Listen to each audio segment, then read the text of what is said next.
Monday, March 23rd, 2020. Coming up on Roland Martin Unfiltered, we have the most up-to-date information on COVID-19 pandemic from some of the top African-American experts. The first black Surgeon General of the United States, Dr. Joseph Elders, will join us to talk about what the government should be doing and what we should be doing for ourselves. Also, Congresswoman Yvette Clarke of New York is here to talk about what the statewide shutdown means for New York residents. Congresswoman Eddie Bernice Johnson, the first nurse ever elected to Congress, will join us about the lack of supplies for medical personnel. Plus, should we be self-testing for the coronavirus? We meet a black man who is building ventilators who says we absolutely should. And how dangerous is it for prisoners during this outbreak and what should be done about it? We'll talk to an expert. Reverend Dr. William Barber is launching a digital Poor People's campaign. He is here to tell us all about it. Folks, it's a jam-packed show. It's time to bring the funk. I'm Roland Martin Unfiltered. Let's go. He's got it. Whatever the biz, he's on it. Whatever it is, he's got the scoop, the fact, the find. And when it breaks, he's right on time and it's rolling. Best believe he's knowing. Putting it down from sports to news to politics. With entertainment just for kicks, he's rolling. It's Uncle Roro, y'all. It's Roland Martin, rolling with Roland now. He's funk, he's fresh, he's real, the best, you know he's Roland Martin now.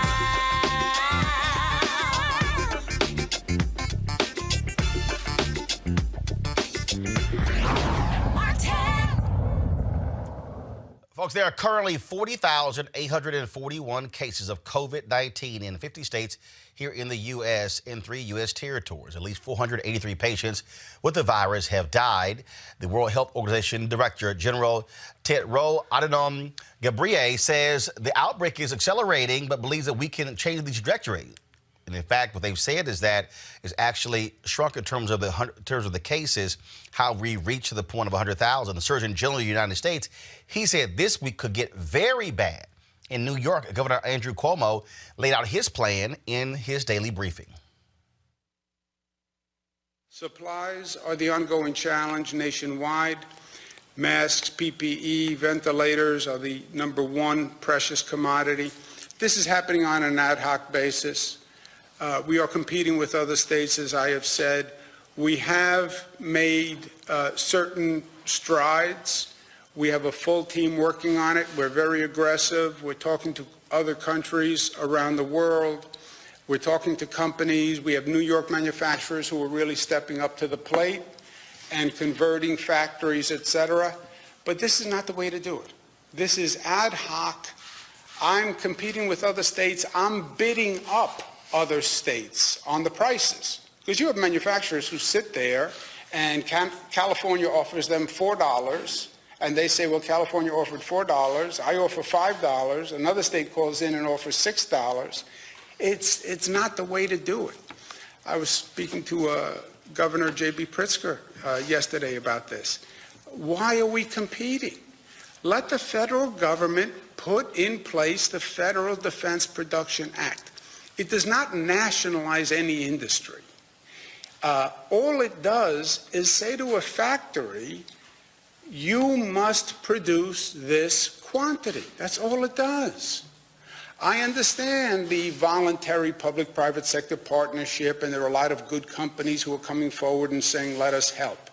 But it can't just be, hey, who wants to help, let me know.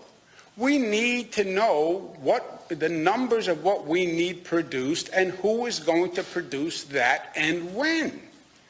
I get that a lot of companies are stepping up and doing good things, and that's a beautiful thing. They're doing it here in New York too. But you can't run this operation that way. It can't just be based on we're waiting for people to come forward with offers. And if you happen to get a lot of offers on gloves, then you have a lot of gloves. But if you get no offers on masks, then you don't have masks.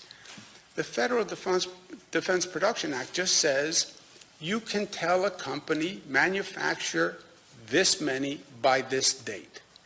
Yes, it is an assertion of government power on private sector companies. Yes. But so what? This is a national emergency. and you're paying the private sector company. They're going to produce a good, and they're going to get paid. And by the way, they're going to get paid handsomely. You cannot continue to do these supplies on an ad hoc. Those medical experts are sounding the alarm about the lack of test kits, even though Donald Trump says it's no big deal. Well, we're testing everybody that we need to test. We're finding very little problem. And I'm very concerned because we don't have enough testing kits. It's very likely that there are a lot more people in the U.S. who have coronavirus, but we're just not testing for it. We'll have over 1 million tests in the field today, about 1.5 million test kits going out as we speak. That by the end of the week, they should be able to get out about 75,000 tests. You had mentioned 4 million tests before. 4 million.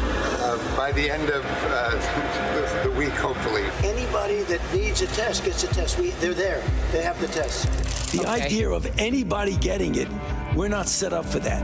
People should not say, if you want a test, you go get a test right now. We've got a long way to be able to go to be able to get rapid, efficient testing. 1.4 million tests on board next week. We expect at least 2 million next week. When will every American who needs a test get a test? You're hearing very positive things about testing. There are Americans, though, who say that they have symptoms and they can't get tests. Well, okay. What do you say to the Americans who are saying that they have symptoms? I understand and empathize with the people who rightfully are saying, I'm trying to get a test and I can't. So is that a way of saying we are not yet at a point where we are meeting the demand pressure? Well, the answer is yes, John. We are not there yet because otherwise people would be never calling up saying they can't get a test.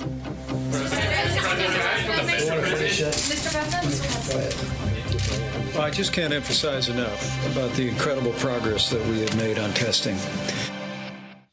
All right, folks, the White House right now is having their live news conference. Let's go to it. And if Trump starts lying, we're going to correct him. Asian American community in the United States and all around the world. They're amazing people, and the spreading of the virus is not their fault in any way, shape, or form. They're working closely with us to get rid of it. We will prevail together. It's very important. From the beginning, we have been working closely with our nation's best scientists and medical professionals, and we will continue to do so until we have defeated the virus. Our public health experts, who are terrific, are studying the variation in the disease across the country, and we will be using data to recommend new protocols to allow local economies to cautiously resume their activity at the appropriate time. We also have a large team working on what the next steps will be once the medical community gives a region the okay, meaning the okay to get going, to get back. Let's go to work. Our country wasn't built to be shut down. This is not a country that was built for this. It was not built to be shut down. My administration continues to work with Democrats and Republicans to reach an agreement on an urgent relief bill for the millions of American workers and small businesses and large businesses that were badly affected by the medical difficulty that we've had. If you had a viable business in January, we are committed to ensuring the same is true in the coming weeks. In fact, we want to make it even better than it was before, and we're doing things to help in that regard. America will again and soon be open for business, very soon. A lot sooner than 3 or 4 months that somebody was suggesting. A lot sooner. We cannot let the cure be worse than the problem itself. We're not going to let the cure be worse than the problem. At the end of the 15-day period, we'll make a decision as to which way we want to go, where we want to go, the timing, and essentially we're referring to the timing of the opening, essentially the opening of our country, because we have it pretty well shut down in order to get rid of this invisible enemy. 2 weeks ago, we moved at record speed to pass paid sick leave and paid family medical leave and approved $8 billion, including money for the development of treatments and vaccines, and we're doing tremendous work on both fronts. The vaccines are coming along very quickly. Now Congress must demonstrate the same bipartisanship again and join together to pass the Senate bill as written and avoid playing any more partisan games. They have to get together and just stop with the partisan politics. And I think that's happening. I got a call a little while ago. I guess they're getting closer. It should go quickly. And it must go quickly. It's not really a choice. They don't have a choice. They have to make a deal. This should not be a time for political agendas, but rather one for focusing solely and squarely on the needs of the American people. We are going to save American workers, and we're going to save them quickly. And we're going to save our great American companies, both small and large. This was a medical problem. We are not going to let it turn into a long-lasting financial problem. Started out as a purely medical problem, and it's not going to go beyond that. We're just not going to allow that to happen.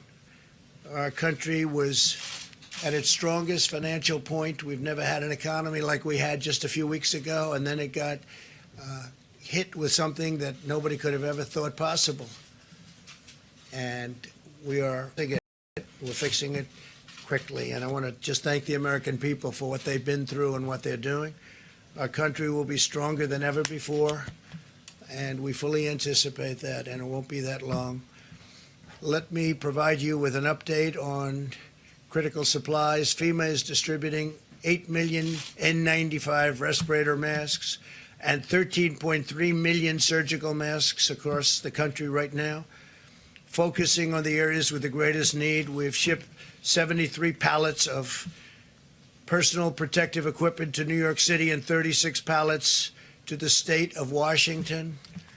In the past 96 hours, FEMA has also received donations of approximately 6.5 million masks. We're having millions and millions of masks made. Folks, y'all can do this here. Just drop the audio down on them. You can just come back to me. Joining us right now is kill the audio of that feed. Keep the feed up. Just kill the audio. Joining us right now is Congresswoman Yvette Clarke from the state of New York. Glad to have her here at Roland Martin Unfiltered. Congresswoman, when you listen to what Donald Trump is saying, okay, well, it looks like we lost Congresswoman Clarke. Be sure to let me know we have her back. We have Congresswoman Eddie Bernice Johnson of Texas. Okay, Congresswoman Johnson. I think we may be back, Roland. There we go. There we go. Congresswoman Clarke. Congresswoman Clarke, glad to have you here. So first and foremost, Congresswoman, you just heard Donald Trump sitting here talking about what they're doing for New York. New York has become ground zero, if you will, for the coronavirus pandemic here in New York. Is this administration, as far as you're concerned, that has been late to the game? All of a sudden, he says he's taking it seriously, but now they want to roll back the social distancing, which, according to experts, that's actually helping to end this crisis. Well, you know, that's not going to happen, Roland. We are following the leadership of our mayor and our governor here, who have their fingers on the pulse of what's happening in our state and in our city. And we are just at the beginning of this crisis in New York City, because we live densely populated. We are in a vertical city, and the virus is spreading.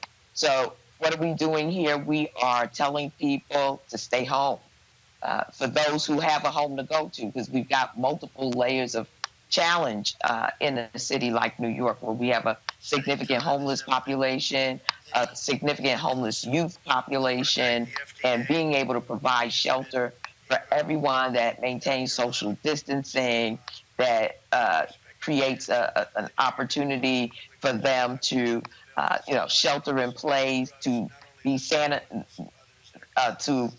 adhere to all of our sanitary requirements, washing their hands, keeping their hands away from their face, having sanitized their environments. And it's a mammoth task here in the city of New York, and we are focused on getting our folks to shelter in place, for lack of a better term, basically stay home and only access essential services and things that they may need to be sheltered. Okay, Congresswoman, you just heard your governor talk about the National Defense Production Act. Donald Trump refuses to invoke it. And what's happening is these people who are making masks and ventilators, they're jacking the prices up and making these states compete, if you will. And it's sort of like, hey, survival of the fittest.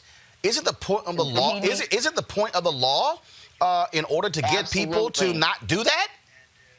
That's the problem when you have an incompetent individual in the White House right now. that should have been done day one, knowing that we were flat-footed when the virus took hold in our nation. He was essentially sitting down on a couch with his feet up when this took place. And now we are trying to flatten the curve. We're trying to do everything we can to mitigate the ultimate damage that this virus can have on our society. We see what's going on in Italy. We see other examples around the world of how they've gone about arresting the spread of the virus.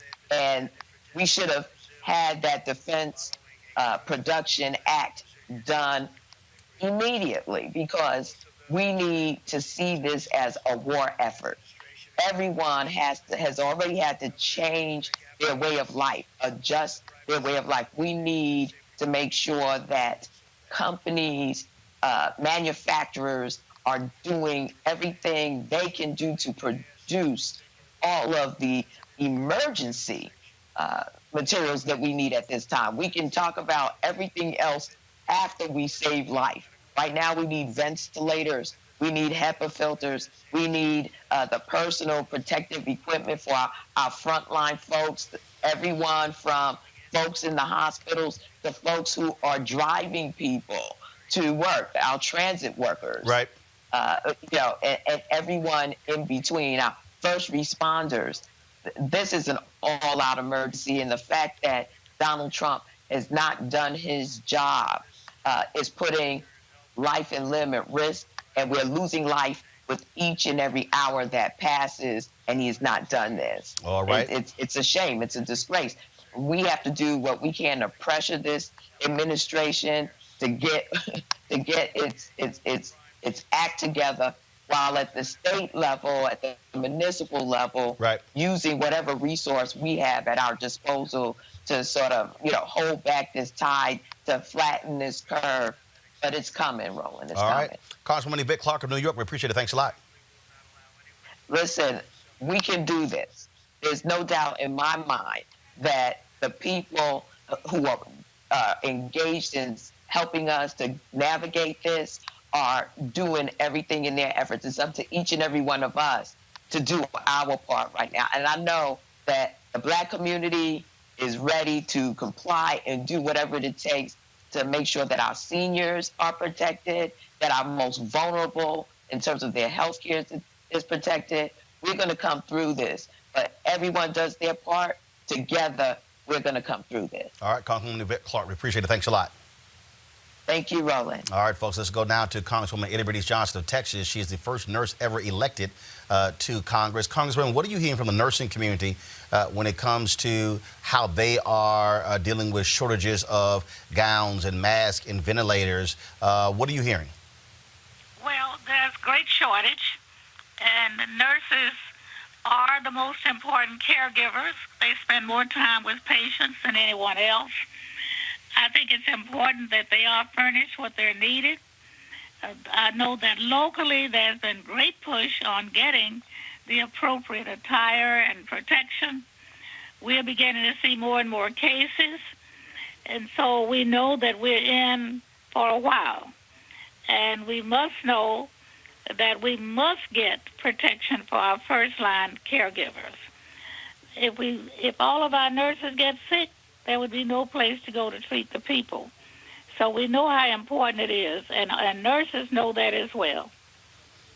When you also hear what's happening on Capitol Hill in terms of the bill over in the Senate, of course, it did not be closer for a second time. Democrats are saying that the Republican bill is frankly filled with too much pork for corporations. What say you? Well, I agree with what they're saying. I remember the last time we had a bailout, the people didn't get any money put down to their level. They simply bought back all of their stock, and all of the good words that they said as the money came in didn't happen. The workers did not get any attention. It all stopped at the top. That is what the Democrats are trying to make sure does not happen this time. And I am not for giving away this money for a bailout. I am for making a loan for the money with specifics so that it goes directly to the service and directly to the people that causes the service to happen. Last question for you. Again, moving forward, you hear Donald Trump saying that they may make a decision to stop the social distancing. He's talking about how's impact on the economy. As a nurse, is that a bad idea when you hear the Surgeon General who says that this week could be the worst yet? Well, I tell you what, I'm inclined to go with the researchers and the knowledgeable people. It is bigger than just having some income at this time. We've got to save lives, and that must be number one. If we had kept the program in place that President Obama put in place when we first heard about the coming pandemic, we would be further along in trying to address it. Some of the same scientists that has disagreed with the president that he's eliminated from his first team now were the ones who were ready to go after the research at that time.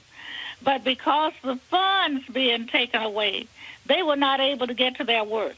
So here we are in the middle of the pandemic, and we should be focusing on stopping the virus rather than paying for the damage of the virus.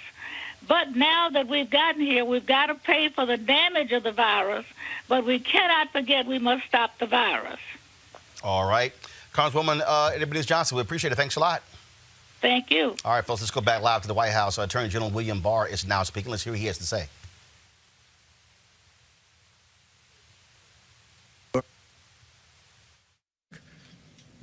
We're studying it very closely, watching it very closely. You probably saw a couple of articles today came out where a gentleman, they thought... All right, so we're going to, again, William Barr, we're going to double-check the feed there. William Barr is actually at the podium now, and so that appeared to be the older feed, and so we're going to fix that.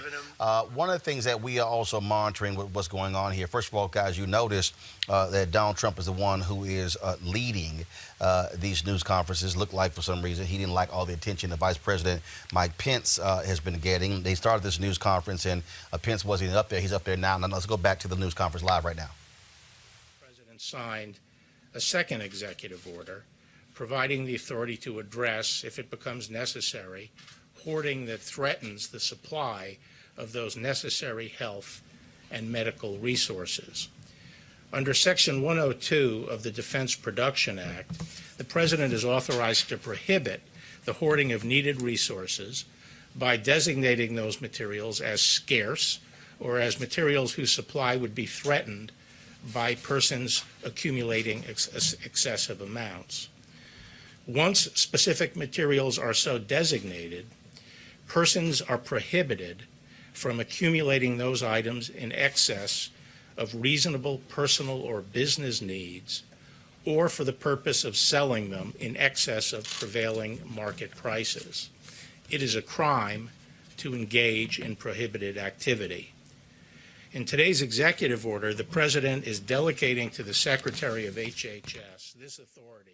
We're going to keep monitoring that live news conference. Joining us right now on our panel is, of course, in studio, Scott Bolden, former chair, National Bar Association Political Action Committee. Joining us via Skype is Brittany Lee Lewis, political analyst, as well as a political analyst historian, and Dr. Avis Jones-DeWeaver, who is political analyst as well. Scott, when you hear Donald Trump talking about stepping away from the social distancing because he is concerned about the economy, pretty much what the New York Times is reporting, that he is basically ignoring his specialists, ignoring the scientists, and they're saying that they were giving too much power to the scientists. You probably want to listen to your health experts in a moment like this. Yeah, we certainly do. I know at Reed Smith, we certainly are looking and listening to the experts. We're telecommuting, if you will. We're open, but we're still practicing law with our clients, and our clients are shut down as well. It's interesting when you listen to the press conference, Roland, and you listen to the various experts there, you listen to the governor of New York, and then you listen to Trump. At minimum, it's confusing. Worse, it's just offensively misleading in the sense that this is the leader of the world, and I want to be listening to him. I want to be comforted by him. I want him to tell me with some credibility and authenticity that this thing is going to be all right. But I said it before, the most powerful man in America right now is not Donald Trump. It's Tony Fauci, who is the lead scientist, lead medical person on this from the, I think he's from the CDC. No, for National Institutes of Health. It's in terms of dealing with allergies and so on. I mean, he's a top expert, but he gave an interview with Science magazine where he's like, okay, it's a little hard to go up there and you having to correct the president when he's basically lying. But notice that he's still there. The president hasn't attacked him, and the president hasn't gotten rid of him because he's the most trusted. He's been in that position for 30-plus years. He's served 3, 4, 5 presidents. And I got to tell you, he is the most credible.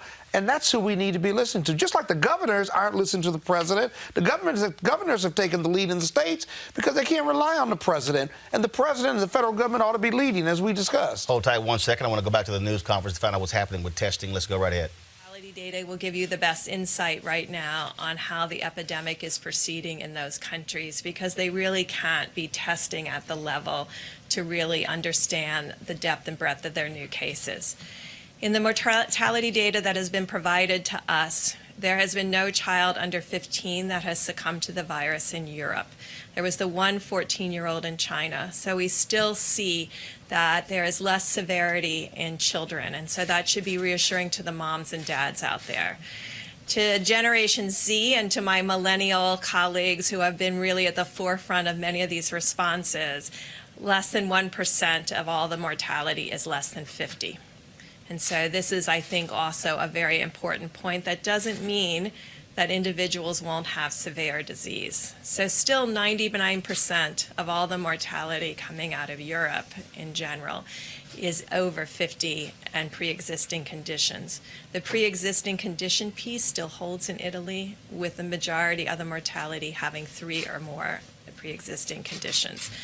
I think this is reassuring to all of us, but it doesn't change the need to continue to protect the elderly. And in order to protect the elderly, we all need to continue to do the president's directives and guidance for the next week of the 15-day challenge.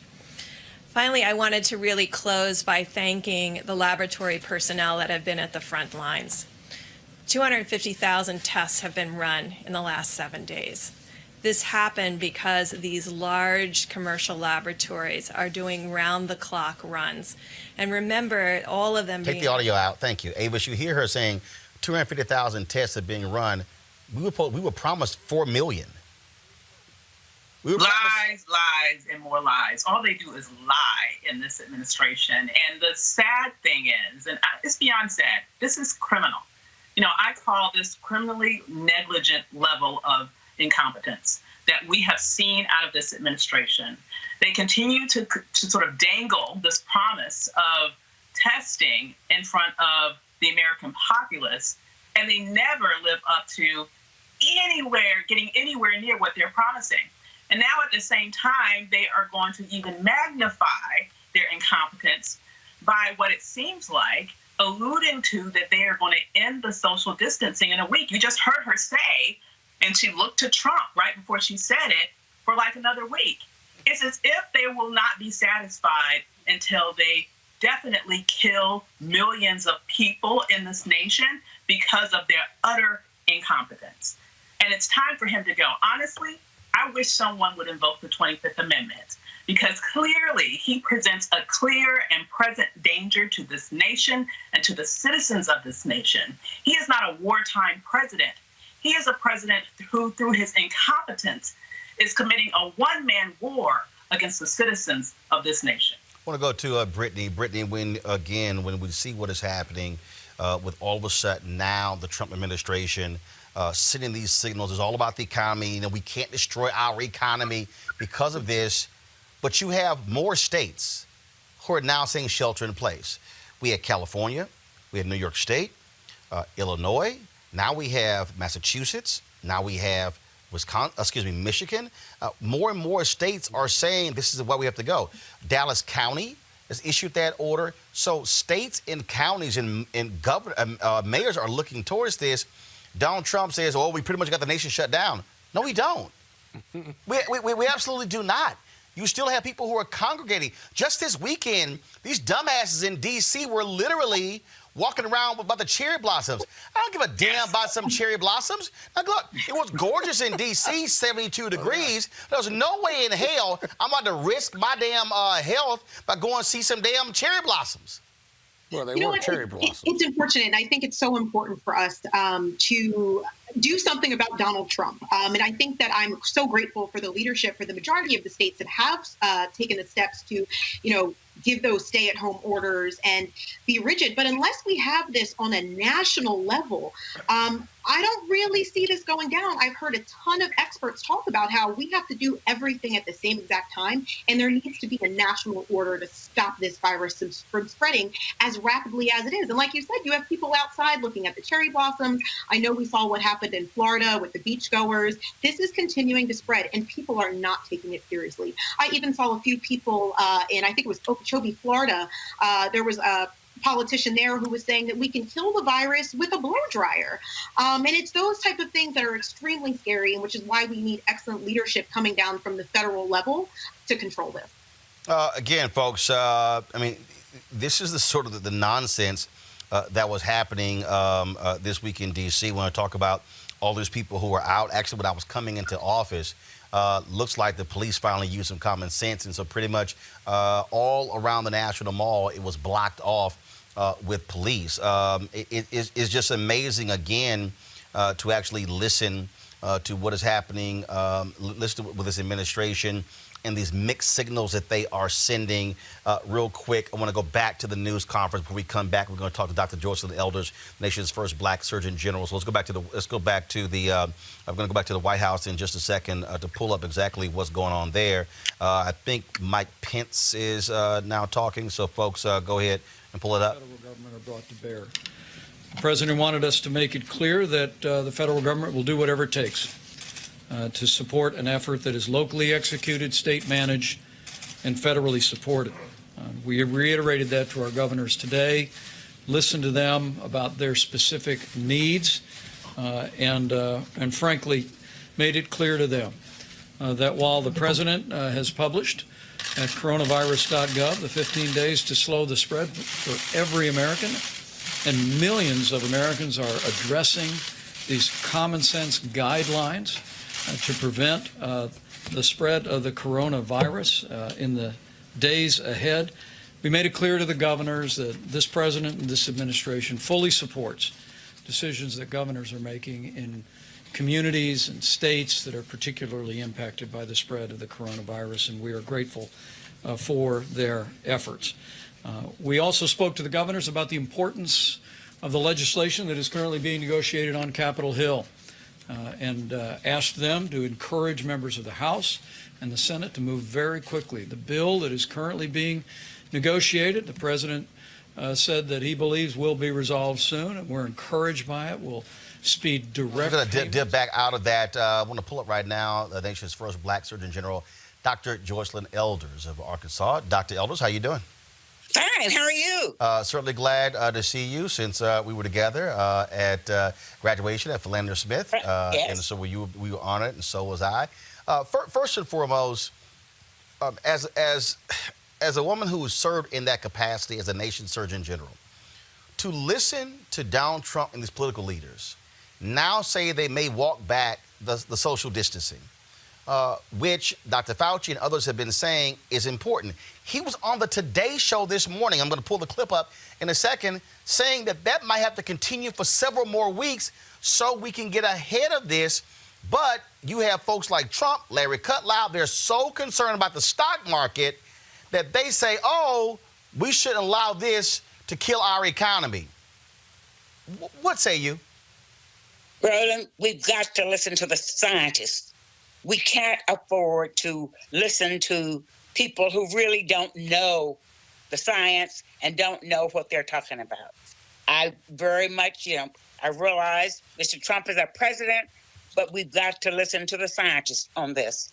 And we know that we can't afford to be worrying about the stock market when we need to be worrying about saving the lives of millions of people. If we do not get ahead of this virus, well, we can contaminate our whole country, and then, we can lose millions and millions of lives. So I say that we need to really listen to what's been said on the things we need to do to protect our health. We've got to make sure that we abide by all the rules. We've got to stop this virus and try and get ahead of it, because we don't have enough doctors, beds, nurses, or anything else to take care of all the people who might get sick. So I feel that we have to close down everything. We've got to close down. We've got to be as far away from our people as we can. We've got to isolate at home. We've got to close our schools, whatever we need to do to try and get our arm around this virus. And we've all got to be involved. You talk about close everything down, and I have been saying on this show for 2 weeks, because I've been listening to Dr. Fauci and others, that the only way for us to be able to get ahead of this is to have a national shutdown, because, let's just be honest, Americans are hard-headed. Yes. There are Americans out who go, we're free, we're the land, home of the land of free, home of the brave, whatever the hell they say, and we should be able to go wherever we want to go. But the bottom line is this here: if you don't know who's sick, if you've got people who are asymptomatic but they actually have it, then you got people who are showing symptoms but they can't get a test. When you have the administration saying that we were supposed to have 4,000 and 5,000 tests, when you heard the doctor there just say they've only run 250,000 tests so far, these private laboratories, is that we still have not reached critical mass to have an understanding of where we are. You look at what's happening in New York, you look at the governor of California, you look at people who are saying that upwards of half of the country could very well have the coronavirus, not enough ventilators. But then Trump says, well, we pretty much have a national shutdown, but we don't. And so, I look, as somebody with a business, that's the last thing I want. But I don't understand how someone can think you're going to fight this and get ahead of it and flatten the curve if we go back to business as usual. There's no way we can do that. And we've got to listen to our scientists and do what they say if we want to get ahead of it. Otherwise, we'll keep getting further and further behind, and it'll cost more and more, and we'll have more and more people die. So all of America has got to become involved, and we've got to get, if we want to stop this. And you know what? We're going to have to do whatever we have to do. We had, let's talk about real quick this particular drug that Trump keeps touting as the miracle drug, and the role that it could play. We understand that people with lupus really require this drug. Now, all of a sudden, we're hearing many of them won't have the ability to be able to get the drug because people are just going in and buying it as well. And again, as somebody who's a doctor, how unsound is it to hear a president touting a drug, saying that it is a vaccine when it literally hasn't even been tested on people specific to the coronavirus? You're absolutely right. I feel that our president should step back and let the scientists speak. This chloroquine, hydroxychloroquine, have been available for years to treat malaria. So we know that it is effective, and we know about the toxicity in relation to malaria, but we don't know much at all about it in relation to this virus. So I think that we've got to really test it and evaluate it. We can't afford to go out, even if we had it available, giving everybody chloroquine, hydroxychloroquine, when it hadn't been. We don't know how toxic it might be. Dr. Elders, I'm going to play something. This is literally what Donald Trump said just a few moments ago. Folks, go ahead, go to my iPad. Chloroquine. And you can look from any standpoint tomorrow in New York. We think tomorrow pretty early, the hydroxychloroquine and the Z-Pak, I think, is a combination, probably is looking very, very good, and it's going to be distributed. We have 10,000 units going, and it'll be distributed tomorrow. It'll be available, and is now. They already have it. They're going to distribute it tomorrow morning to a lot of people in New York City and New York. We're studying it very closely, watching it very closely. You probably saw a couple of articles today came out where a gentleman, they thought he was not going to make it. He said goodbye to his family. They had given him the drug just a little while before, but he thought it was over. His family thought he was going to die. And a number of hours later, he woke up, felt good. Then he woke up again, and he felt really good, and he's in good shape. And he's very happy for this particular drug that we got approved in record-setting time. There's never been anything even close to it. And I want to thank the FDA, which has been incredible. Again, Dr. Elder, he's talking about one dude. We can't go on one patient. When you're talking about using it on tens of thousands or even millions of people, we've got to listen to Dr. Fauci and do the studies. We cannot afford to go around treating one patient and looking at the results. That patient might have gotten well anyway. It is just certainly sad to watch again. And here for me is real basic. Look, I've had black doctors my entire life, and if I'm having a health issue, and I got a choice between my doctor and my lawyer and my mechanic, I damn sure not gonna listen to the mechanic and the lawyer about something dealing with my health.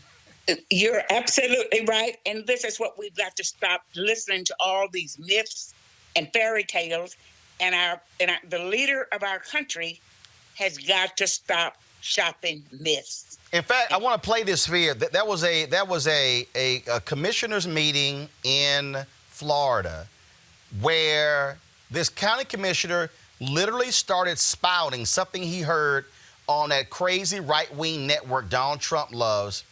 As a matter of fact, a black woman sent me a tweet as well saying, hey, they say you can use a blow dryer that will actually stop the coronavirus. Y'all play that video, please. This might sound kind of silly, but being in the medical field that I was as a paramedic, it started to make a lot of sense. One of the things that was pointed out in this interview with one of the doctors, foremost doctors that has studied the coronavirus, says that the nasal passages and the nasal membranes are the coolest part of the body.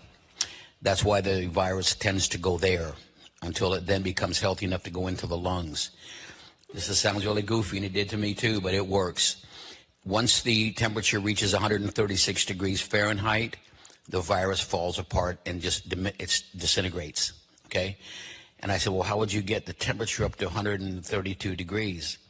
The answer was you use a blow dryer because it's capable of doing that. So you hold a blow dryer in front of your face and you inhale with your nose, and it kills all the viruses in your nose. Okay.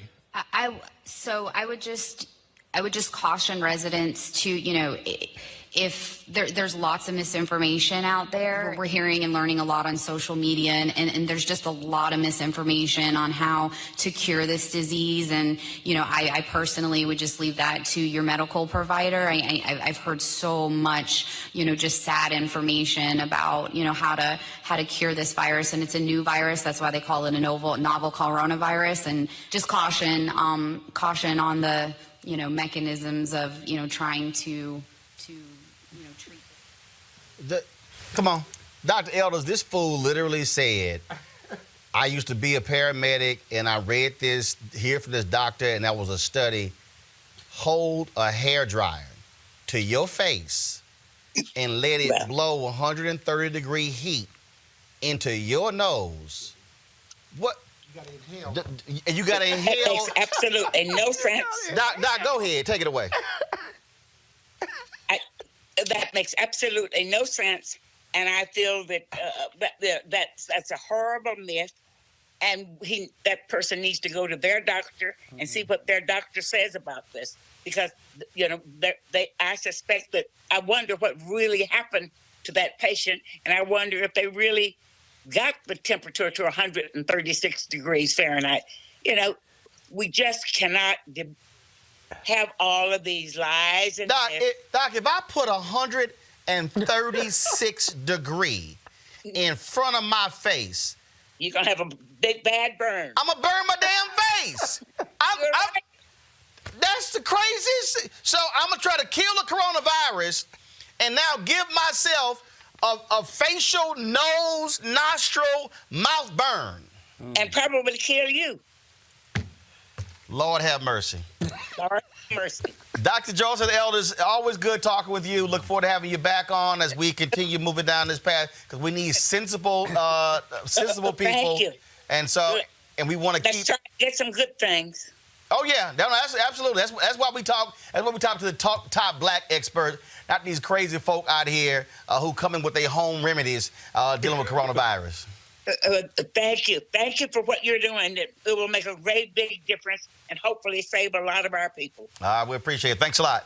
Thank you. All right, I'm gonna go back to my panel, Scott. This is the thing that is amazing. You're seeing this is a person who is an elected official, a county in Florida, and this dumbass is literally saying, and it came from y'all, that OANN network, that far right wing network, and y'all gotta understand, you got crazy ass Jim Baker out there selling coronavirus cures live. You got the sister of Letitia James in New York ordered Alex Jones to stop selling this stuff. And these crazy ass right wingers, they're falling for it. And guess where one of the first places where they got it? CPAC at their conference, the right wing conference. And then, of course, it spread, letting people get in quarantine. Right now, there were 6 people who did not vote for the bill yesterday in the Senate. 5 of them Republicans, because hell, all 5 quarantined. What was your question? They crazy. Well, Roland, of course they are. It's interesting that the Republicans seem to be getting this coronavirus more than any other political group. I'm not talking crazy. I'm just saying the ones that are quarantined are the ones who aren't taking any of those precautions. The gentleman that you just ran the tape on, God bless Joycelyn Elders. I mean, she's a senior of ours in this country right now, still sharp as ever, without a doubt. But it's just practical sense. He actually said that publicly. The speaker after him tried to say, everybody just go to the doctor. But he actually said that publicly with some deep belief system. So we know that's not working. I'd urge your viewers and listeners, just be practical, right? Don't go out. Use Purell.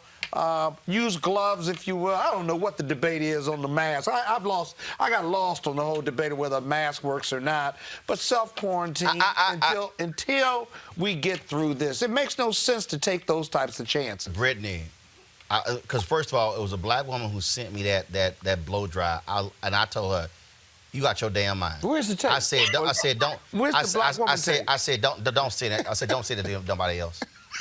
I said, don't do that. And I'm saying, if you put a blow dry in front, first of all, y'all, this person literally said, imagine this is a blow dry, and I'm gonna put the blow dryer that close to my nose. Put it on high. And put that sucker on high, 136 degrees. Your ass, you gonna burn the inside of your mouth, the outside, your lips, your nostrils. Brittany, go ahead.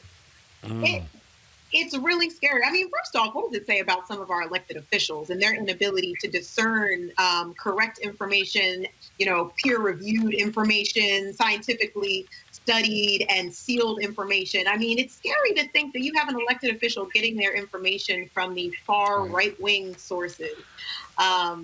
That's my fear. And of course, all of their constituents that are going to follow their lead, and they're going to sit at home and they're going to hold up that dryer to their face and cry, because that's what they heard one of their elected leaders say that they should do. So it's petrifying.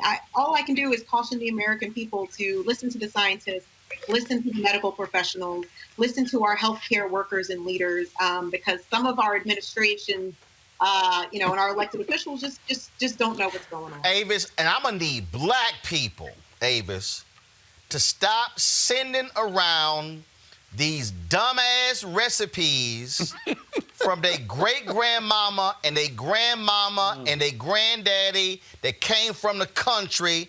I don't want to hear nothing about eating oranges, sucking on garlic, swallowing Vicks Vapor Rub. I mean, stop. Don't forget Robitussin. Stop. Wait, what was that? Don't forget what? They trying to look out for you, Roland. They want to keep you healthy. This is not the cold. Yeah, I know. I've been getting some texts and inboxes on social media, and I know people have the best of intentions, and these, they're trying to look out for you. But the bottom line is this: now is the time to really sort of prioritize medical science and what you're hearing from reputable sources. But what we are seeing it play out in real time, I think A. Scott Bolden hit the nail on the head when he mentioned, he said it kind of facetiously, but it's actually true, that we are seeing a political divide, at least in terms of the politicians that we know. We don't know in terms of the general population who has it and what their political leanings are. But we are seeing, for example, more Republicans than Democrats on Capitol Hill that seem to be either quarantined or testing or already found to have this infection, like, Paul Ryan. It is, to me, it's sad to say this, but to me, it's kind of like the chickens coming home to roost. Because this is a political party that has waged war against science for years. It's the same political party that literally went so far as to ban words, for example, like climate change, because they didn't want the science to be shared. It's also a political party that has peddled in conspiracy theories for years for their own political gain all the way up until today. It's a political party that has created a propaganda arm whose very purpose is to spread lies. And that particular propaganda arm, just a couple of weeks ago, was telling millions of people over and over and over again that this issue was a hoax, that coronavirus wasn't real, that it was some Democratic conspiracy to make the president look bad. And so when you have people who specifically have made it their political sort of whooping boy to always claim that science doesn't matter, to claim that people who actually go and study things and know more about something than they do are somehow bad people, and people who have built a political empire based on lies, when you have a moment where they can't lie their way out of it, because the virus doesn't care that you don't believe it's true, it's still there. Then you have a situation where no matter how many lies they tell, the truth is going to come out. And so the chickens, unfortunately, are coming home to roost. But the bad thing is, because they've done such a good job of brainwashing their constituency, their lack of ability to decipher facts from fiction will put the rest of us at risk. So that's the real tragedy here. It's not just their sort of evil nature in spreading lies that have now created a situation where people don't even believe the truth. It's the fact that because of their negligence, they are putting us all in danger, because they have millions of people who are literally unable to decipher fact from fiction. First of all, I'm monitoring this news conference. First of all, what's happening is folks are asking questions. First, again, if you're asking Donald Trump a question right now, it's really a waste of your damn breath. So let's go back. Let's see what he's lying about right now. Called me today. We're going to be helping them out in Illinois.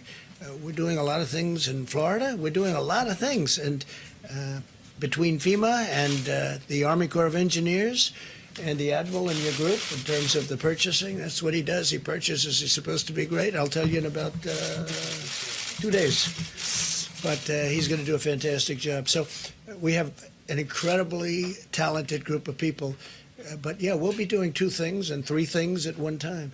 Well, at the same time, though, we're going to be watching very closely the hotspots. We're going to be taking care and watching very closely our senior citizens, especially those with a problem or an illness. We're going to be watching them very, very closely. And we can do that and have an open economy, have an open country. And we have to do that because that causes other problems. And maybe it causes much bigger problems than the problem we're talking about now. You understand? Jeff, please. Mr. President, following up on that same topic and on your tweet, do you think that the cure so far has been worse than the problem? I think the cure has been very tough. This has been this was an operation. This was somebody going to a doctor and saying, you need an operation. And we've had an operation. We've learned a lot. And we fixed a lot of problems. One of the things we fixed is, if you look at the obsolete system that this administration inherited, it wasn't meant for this. It was meant for a small group of people, and even for that, it was not very good and very obsolete. We now have a testing program now that will hopefully be able to be used for many years into the future. Should we have another event like this? I don't think you'll have another event like this. This is very unique. You look back into time, you look back decades and decades. We can name them all, even if you go back 10 years. You know, you go back to... Come on, Avis, before you go. Avis is not there. Brittany, I'm going to go to Brittany and Scott. This fool literally just said, I doubt we're going to see this again. Brittany, I mean, literally. Brittany, go take it. You can go first. Literally, experts are saying that the greatest threat to our future are going to be these type of viruses. We're going to continue to see them. And this is why we have a national pandemic team. I mean, until he, dismantled it in 2018. This is why we have a national team to continue to handle these crises. This is not the first one. I don't know what he's talking about. Historically, we have had tons of pandemics, but this won't be the last one. So again, he's giving misinformed and just incorrect information. And what's crazy to me is listening to him speak, and he's constantly trying to throw blame on others. First off, Donald Trump, we know that we're in this situation as a result of you dismantling the pandemic team, cutting funding to the CDC, dragging your feet, telling people that this is a Democratic host, not putting in the order for the Defense Production Act, all of the things that all of these people are telling you should have been done and need to be done. But to hear him blame President Obama and his administration, to hear him blame, China, to hear him say that this is the Chinese virus, it's offensive, and it's getting away from what actually needs to be done. It's not about you, Donald Trump. It's about the millions of people that are going to be affected, that have been affected, and people that are scared to lose their lives. Scott. Donald Trump, have you ever heard of Ebola, SARS, the Black Plague, the bubonic plague, if you will? Even more recently, what else is it? E1N, you name it. We've had pandemics that have not hit the U.S., but hit other parts of the country, and we've helped people beat these pandemics back. But this is not something that is super unique. It's super unique because we didn't prepare for it. That's a big difference, if you will. And, it's pretty bad when a lawyer like me, Roland, can raise 5 or 6 pandemics, and I'm not even a doctor or a scientist, someone you would listen to. But the fact of the matter is, even if you read and have an ounce of intelligence, and you read what experts are saying, the greatest threat, as you said, to our civilization, to our economy, are these pandemics that we don't pay attention to. And so I hope America pays attention to where we are right now, because I do think it's going to get worse before it gets better. But what is really troublesome, more than troublesome, is that there's a strong feeling by most Americans, and in my community, that this could have been prevented. The flu strain, the COVID-19 may not have been prevented, but it would not have had this huge impact on us and our communities and the economy. And I think, Roland, the real question is, and I hope you talk about this tonight, is where do we go from here? When we get ahead of it, when the charts that ain't level happening. out. That ain't happening. When it does, though. But no. But here's the problem. It will happen. But hold on the problem. It may take too long. Go right now to the news conference. Listen to what this fool is saying. A hotspot, and we can do both. Now, we may quarantine. I mean, we will be quarantining many people in these areas. There are other areas that just aren't affected, or they're affected very little. And why would we close down 100% of the country? There are areas within New York where New York will be open, but there are areas within New York. Remember this: New York has the New York Stock Exchange. It has NASDAQ. It has the exchanges. To close the New York Stock Exchange and NASDAQ and with all of the great work they're doing, I mean, they've gone largely to computer. You look at the floor, it's incredible what they can do, but it's fully open. But we don't want to be doing that. But we can do, what I'm saying basically is that we can do two things simultaneously. And we've had this incredible learning period. Plus, people have been in a period and they won't be calling, oh, gee, because I've got many, many people that now come to me and say, we get it. We think we can really do it now and do it while we're open. So at some point, we'll be setting some guidelines. We'll be setting some date lines, and we'll be announcing them in the not too distant. Yeah. That's why you're not going to get ahead of it. Oh, but it's worse than that. Watch this. You're not going to get ahead of it, because what this fool is going to do is open it back up, and we're going to have groups and folks in the offices and everything, and then all of a sudden... Okay, so here it is. I'll supplement that. The reason you have pockets where people are, quote, not COVID-19 or don't have corona is because they don't know they have corona, and you don't know they have corona because you don't have it tested. You don't have enough test kits. I said this on the show last week. I want to go get tested. Well, somebody tell me where I go get tested. Oh, you can tell me? But guess what? I got a friend right now. I'm not manifesting symptoms, and I'm not in my 60s, so then they won't even test me. I got a friend. That's why you have pockets of people. I got a former colleague who has had a fever for a week. She can't get a test. Can't get one. You can call hospitals in the DMV. I've called 3 of my doctors. You can't get that test. But again, this is the ignorance.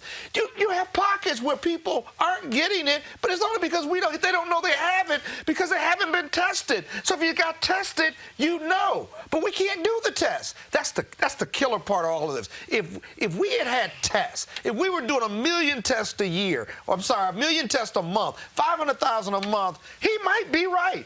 But the tests aren't available. And so that's why you're self-quarantining, because you don't know what you don't know. And that's the curse of how we responded to this. It is crazy. First of all, go back to the news conference. Here's that crazy reporter for OANN. He was talking about how you said, the cure shouldn't be worse than the problem, and he was talking about reopening the businesses, getting the economy going again. What are those difficult trade-offs? Well, it is true. I mean, if he said, I didn't hear him say that, but if he said difficult trade-off, sure, it's less convenient. Before you walk and you hop in the subway and you grab the handle and you go down to wherever you're going on Wall Street and you do all sorts of things and you go in and you open the doors going into your great buildings or into the exchanges, and now you're not going to have to maybe think about doing that, or you're going to think about doing it a different way. No, there are many trade-offs.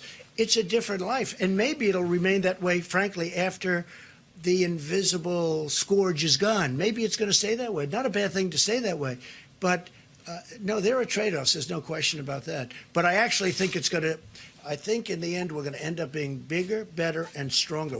We have learned a lot. Please.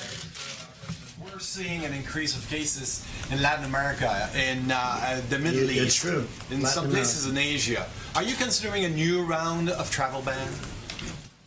No, we're not really. I mean, something like that could happen, I guess, but we're not really. I'm telling you right now. Y'all, he just up there just making shit up. Just straight up. He's just up there I'm just going to throw out anything. I'm just going to see if it sticks. That's what you're dealing with right now. And the people who are probably going to be most affected are the people who watch Fox News. Matter of fact, an elderly couple in Arizona, I was just seeing the tweet. So that the hydrochlor, whatever he's calling the miracle drug. Well, apparently this elderly couple saw a similar name, and this stuff is used in fish tanks. They inhaled it. The couple inhaled it. The wife has already died. And the man is on the brink of death. This is why you cannot let Donald Trump... Y'all, I'm telling you right now, listen to me. Do not listen to anything that Donald Trump says. Listen to nothing. listen to the experts, okay? If you listen to what this man says, it may put your life at risk. I'm just telling you right now, that's exactly what's going on. All right, folks. As this virus continues to spread, hospitals are finding themselves overwhelmed with requests for tests and ventilators. Unfortunately, in many cases, those things are hard to come by. Joining me now to talk about this is Yobi Benjamin, whose company is in the process of building ventilators for the UK and believes that in-home testing should be allowed in order to take the pressure off of hospitals. So, Yobi, how would that work, this home testing? Has it been approved, or is it now you have to get tested and it must be sent off to a lab? Right now, the current tests that are available in the marketplace are pretty much approved. We have a test kit that's approved, but only if a doctor supervises the collection of mucus samples from patients, either doctor, nurse, nursing aide, or some other medical professional. What is not approved is in-home testing, and we're advocating that we allow for in-home testing so that we can expand our knowledge of how large the virus has really gone into the population. How would that work? How would in-home testing work if you did an in-home test? Is it sent to your lab? Is it sent somewhere else? And how long does it take to get the results back? So in-home testing, the process of in-home testing is not difficult itself. You need to go and take a swab and swab the very back of your throat to collect some mucus, basically. However, the other issue that we face in the testing regimen or the testing supply chain is that it's possible that the package in which a test sample is sent might be contaminated. Our particular product kills the virus and preserves the RNA of the virus for 30 days or beyond. So it can stay on a shelf for 1 day, 2 days, 3 days because of the delay of many tests coming forth. But the other problem, as I said, is happening is you have to treat this test as biohazard. So we have to set up special collection points in various cities so it can be picked up safely and we don't affect our courier drivers, whether they're UPS, US Mail, or so on and so forth. In overall, the test itself, when you bring it to a lab, doesn't really take more than an hour and 45 minutes. Much of the delay that you hear about is not caused by the duration of the test itself, but the complexity of the supply chain. It has nothing to do with the test, because the test itself, many people are saying like, oh, we have a test that's faster, it's 45 minutes, it's by your bedside. But that's not material, really, because the current technology we have, you're able to test a particular sample in maybe an hour and 45 minutes, maybe 2 hours. So that's not material. What's material is fixing the supply chain from how it gets from either a doctor or a patient or an in-home user all the way to the lab and all the way to finishing the PCR test. So as you're looking at this right now, as you're listening to what they're saying, you heard the folks at the White House touting they've tested, 250,000 tests at these private laboratories. I mean, we haven't even hit 1 million. I mean, and these people are acting as if that this thing is solved. I'm not much of a political person, but I will tell you from a science point of view, if you don't know the denominator of this virus, in other words, if you don't know exactly who is sick, or you can't even model it in large numbers, it's very, very difficult to fight. Because as Dr. Elders pointed out, as some of your previous guests have pointed out, many people are asymptomatic. It means they have no signs of the virus. They walk around, they shake hands, they play with their kids, whatever. And frankly, they're shedding virus and infecting people. And that's the real danger. That's why I don't think it's a very good idea to reopen certain parts of the country. Because again, science will point out to you that there are many asymptomatic people walking around, and some of them could be super spreaders. All right. You'll be Benjamin. We certainly appreciate it. Thanks a lot. We'll certainly see what happens, and hopefully these people in the White House are going to figure it out, because, again, Americans are getting sick, Americans are dying, and this is not the time for us to be letting up on social distancing. Thank you very much, Roland. All right, thanks a lot. Folks, we're going to go to a break. We come back, we're going to talk about what's happening in our prisons with a woman who is very much involved in that. A number of people have tested positive for coronavirus in Rikers Prison in New York and others around the country. Are these places being incubators, and could we be seeing inmates put at risk? Also, we'll talk with Reverend Dr. William J. Barber about the digital campaign being launched by the Poor People's Campaign. We'll talk about that, as well as give you the update on Byron Allen's Supreme Court case. Decision came down today. All of that next. Roland Martin Unfiltered, back in a moment. You want to check out Roland Martin Unfiltered? YouTube.com/Roland S. Martin. And subscribe to our YouTube channel. There's only one daily digital show out here that keeps it black and keep it real. It's Roland Martin Unfiltered. See that name right there? Roland Martin Unfiltered. Like, share, and subscribe to our YouTube channel. That's youtube.com/Roland S. Martin. And don't forget to turn on your notifications so when we go live, you'll know it. All right, folks, let's see how much lines taking place at the White House. Let's go back.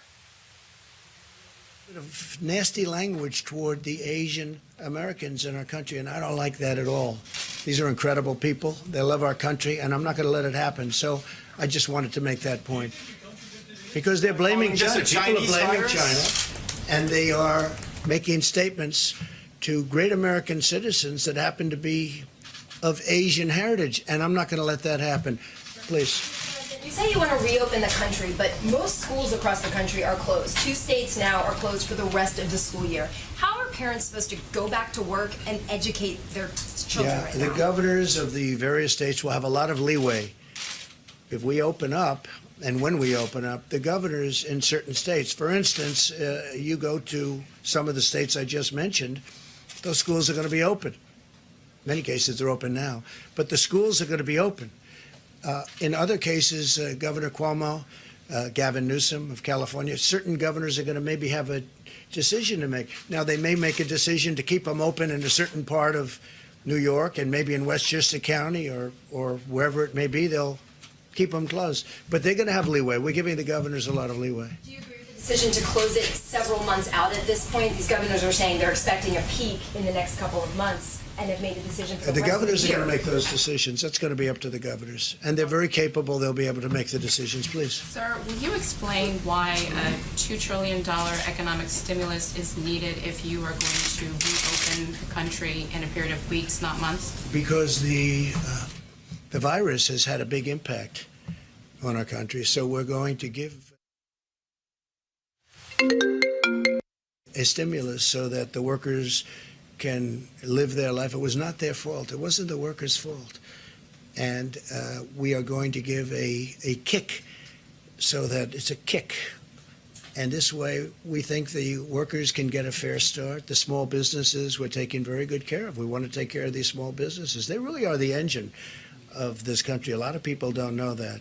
You know, everyone thinks of these great, big, beautiful businesses, who, by the way, have been very badly hurt also. But the small businesses have really historically been the engine, and they still are the engine of the country. And you'd be amazed. The workers love those businesses, and the workers contact us, and they want us to help those businesses because that's where they've made their living. That's where they've been paid a lot of money over the years. And, you've been seeing what's happened over the last 3 years where salaries and wages have gone up very substantially for those workers.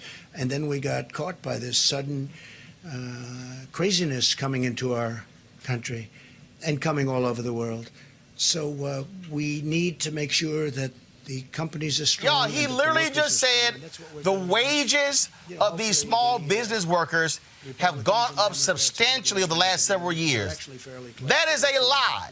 A lie. $2 trillion is my question. Can it be a lie. Save companies that have been. Go back. You're going to have to save various. I mean, you know a lot of the companies yourselves. We have a company that was, I think, the greatest company in the world, named Boeing. Boeing's going to need some help. Now, Boeing had some difficulty before. That's unlike others. We have other companies that didn't have a problem coming in. Boeing had the obvious problem that everybody knows about from a little more than a year ago, a double problem, and it was a big one.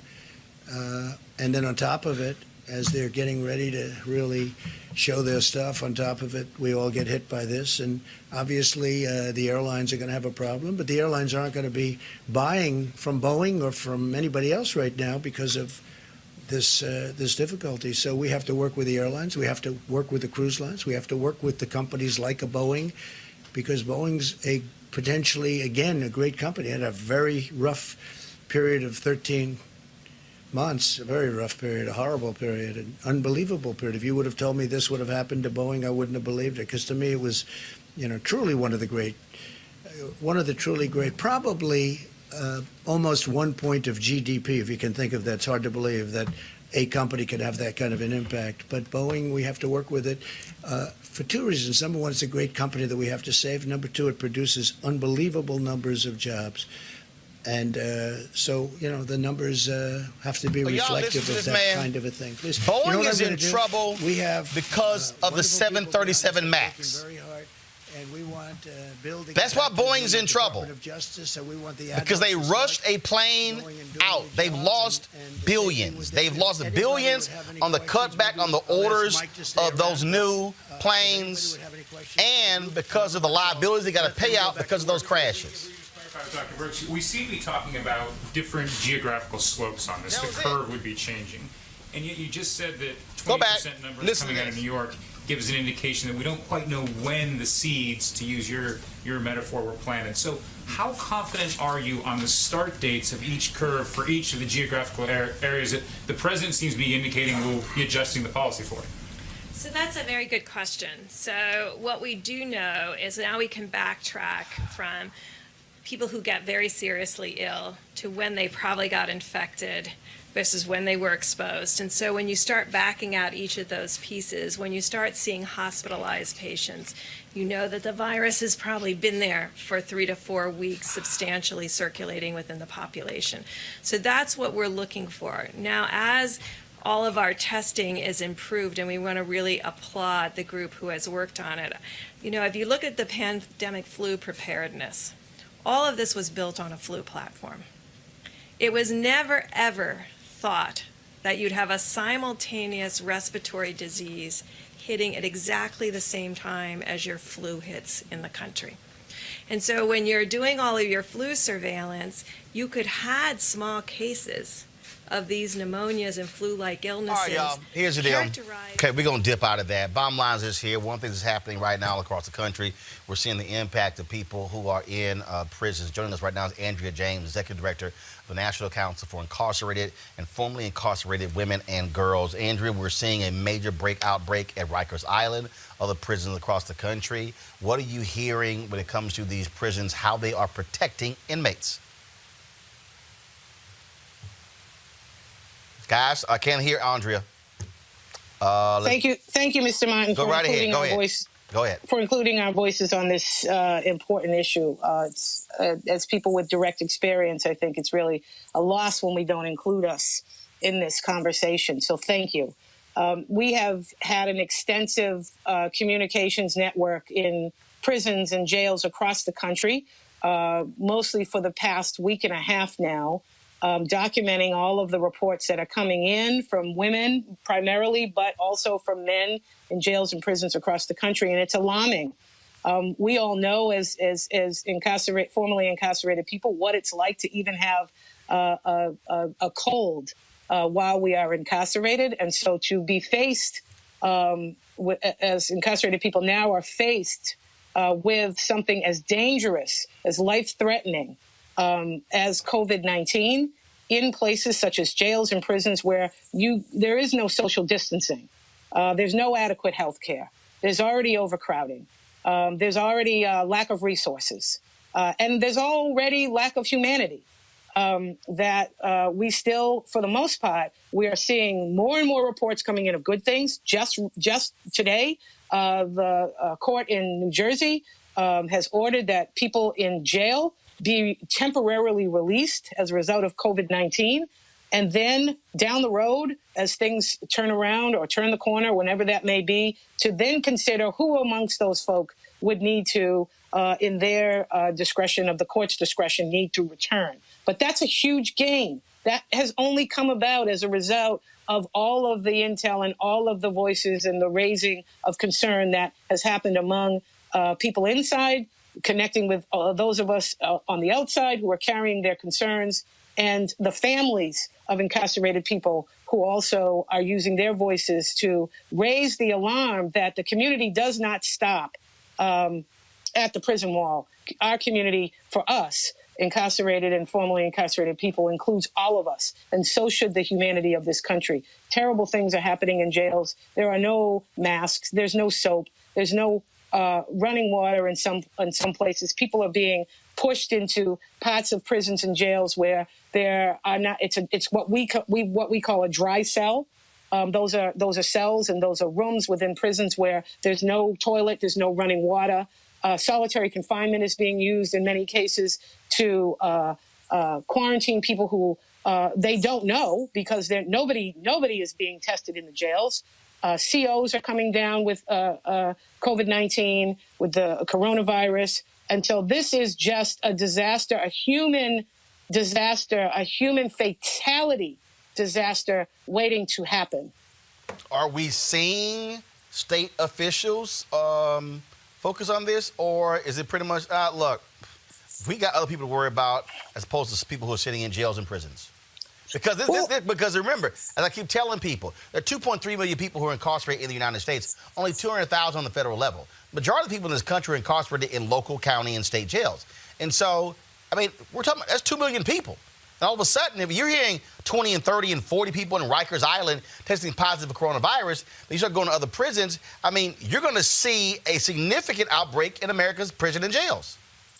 That's right. And so there's an increasing number of state administrators who oversee jails and prisons who are coming out in favor of release.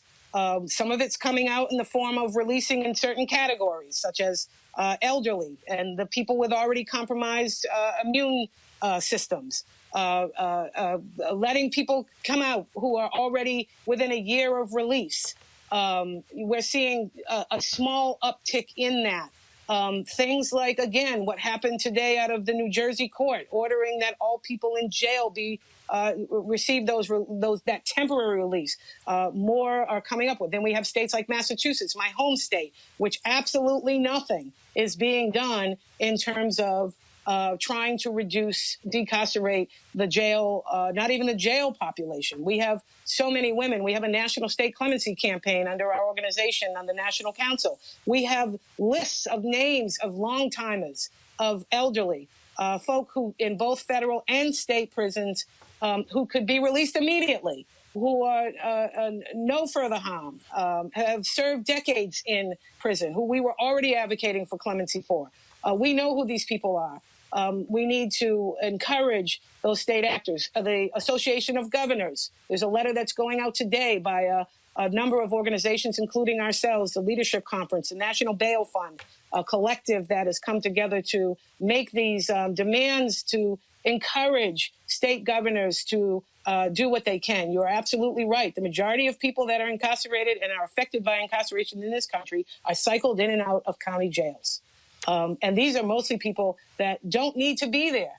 And if I could just add one more thing to it while we're on it, there are also people who have been in prison that could come out today and not allowing us to just run wild with the narrative that if we release people, they have nowhere to go. There are some people who are currently incarcerated, and we do have a housing problem for formerly incarcerated people in this country, mostly because it's another example of systems that have failed the most marginalized people. But what we do also have is a strong, vibrant community of incarcerated, family members of incarcerated people who are waiting to receive their loved ones. Many incarcerated people from county, state, and federal systems have a home to go home to. They have families who are waiting to receive them. So we must weigh all of these things. And most importantly, we must begin the process of getting people out of what is certainly, For those of us who have been in prison, know what it's like to live in a prison, know that that is a death trap. It is a death trap before COVID-19. It is now a certain death trap if we allow people unnecessarily to remain incarcerated. Andrea James, Executive Director of the National Council for Incarcerated and Formerly Incarcerated Women and Girls. We appreciate it. Thanks a lot. Thank you, sir. All right, folks, let's go back to the clown show at the White House.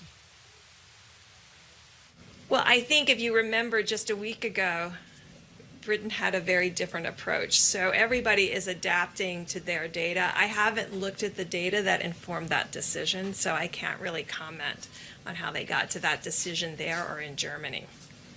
Just to be clear, do you agree with the president's push to reopen the country? He said some of his doctors that he's talking to about this, he says, I think they're okay with it. Are you okay with that? What the president has asked us to do is to assemble all the data and give him our best medical recommendation based on all the data. That's what he's asked us to do. And so that's what we'll be doing this week. We were going to have to do it this week anyway because we had to make a decision come Monday about the 15 days to reduce social spread. So this is consistent with our mandate to really use every piece of information that we can in order to give the president our opinion that's backed up by data, not our perception, but our opinion that's backed up by data. And now, you think you could in a week? Like, what would your assessment be of right now? Well, we're pulling all of the data pieces in now, and that's really critical. I will never speculate on data. I will have to see the fool to your right really speculates on data. And I think a big factor is the mortality rate. We're talking about the mortality rate. You know, when we first started, people were thinking about 3 and 4%, and now we're talking about a much lower number than that. I think it's a number that will be a lot different than people thought. The mortality rate is driven almost exclusively, as we have talked about, by people with pre-existing conditions and older. So that has become, from the very beginning, that was our emphasis. You know, when we started 2 or 3 weeks ago talking with one another, our focus has been on how do we protect Brittany, do you hear all this double talk? Do you hear all the double talk? And I think these steps were about protecting with pre-existing conditions. Brittany, I mean, y'all drop the audio of the White House. Drop the audio of the White House. Brittany, go ahead. I feel bad for all the people standing around President Trump because, you know, they're deferring to him, they're looking over to him, and it's because they know he's wrong. They know he's giving out incorrect information, and that's why they're dodging questions, because if to answer the question honestly, you're going to embarrass the president because he's not giving out facts. It's interesting. She's like, well, I don't want to speculate. We want to wait on data. There is data right now that says that we should not be reopening up businesses. We don't have enough tests. We don't know who has it and who doesn't. So it's very clear that she's actively dodging questions and deferring to the president because the information that she would give would probably be counter to what he's telling people. Well, and the other thing that's also crazy about this whole deal is that they're asking him about the schools reopening and stuff like those, and he's like, well, it's going to be up to the governors. The woman asked, so if people go back to work and the kids are out of school, the governors have already made that decision, then what are you going to do? And guess what? Trump has to, here's what people don't understand. Trump has no power over the schools. He's no power over the schools. Okay? So if Virginia or North Carolina or South Carolina or California or New York chooses, and he keeps saying this shutdown up to the governors. The governors are the one who have issued shelter-in-place orders. There's no national shelter-in-place order. Hello. It's very scary thinking about, you know, locally executed, state mandated, and federally supported, the way they're saying it. It's truly petrifying. And I don't know what we're going to do. And I think that, you know, him talking about, well, we're going to kind of base it off of certain states. And there are so many healthcare professionals, there's so many scientists that have said everything needs to shut down at the same time. I mean, look at the UK. Boris Johnson just said we are going on a federal 3-week shutdown, period. And the simple fact that the United States hasn't followed suit or done anything, knowing that our numbers are literally right behind China and Italy, is petrifying.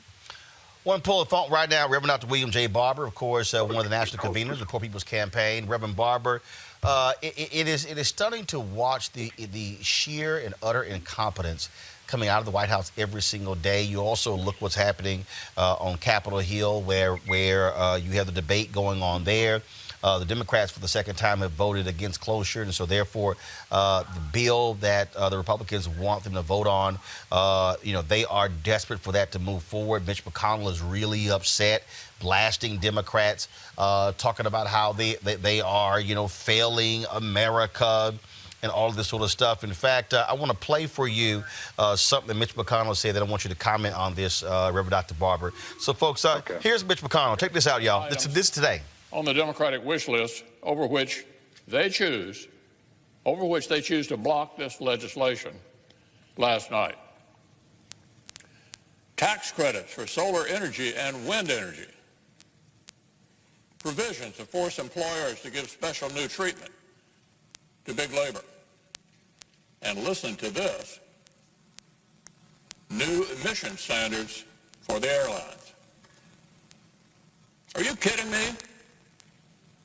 This is the moment to debate new regulations that have nothing whatsoever to do with this crisis? That's what they're up to over there. American people need to know it. Democrats won't let us fund hospitals or save small businesses unless they get to dust off the Green New Deal. I'd like to see Senate Democrats tell New York City doctors and nurses. Reverend Barber, they're complaining because Democrats say there's too much pork, if you will, in this bill. What say you when you listen to the whining and complaining of Senate Majority Leader Mitch McConnell? In this bill, what say you when you listen to the whining and complaining of Senate Majority Leader Mitch McConnell? In this bill, what say you when you listen to the whining and complaining of... Hold on one second. We've got some cross audio going. And so guys, hold on one second. So let's go ahead and fix that. Okay, Reverend Barber, we're hearing some cross audio. So on your end, if they could turn down or just turn down the audio from the show, then we can actually hear you. Okay, go right ahead. So first of all, Mitch McConnell is lying. One of the main issues is that they want to give $500 billion to corporations without any riders on it, the Trump administration, once again focusing on the corporation and not on the community, not on the poor, not on the working poor, and not on the people who are on the front lines. And he knows that. When he calls it a wish list, for instance, strengthening health care for him is a liberal wish list and not something we need to do to save lives. Making sure people have money. They don't even really want to give the meager amount of $1,000 because in one of the bills, they even make that so that the money that you get went down, the poorer you are.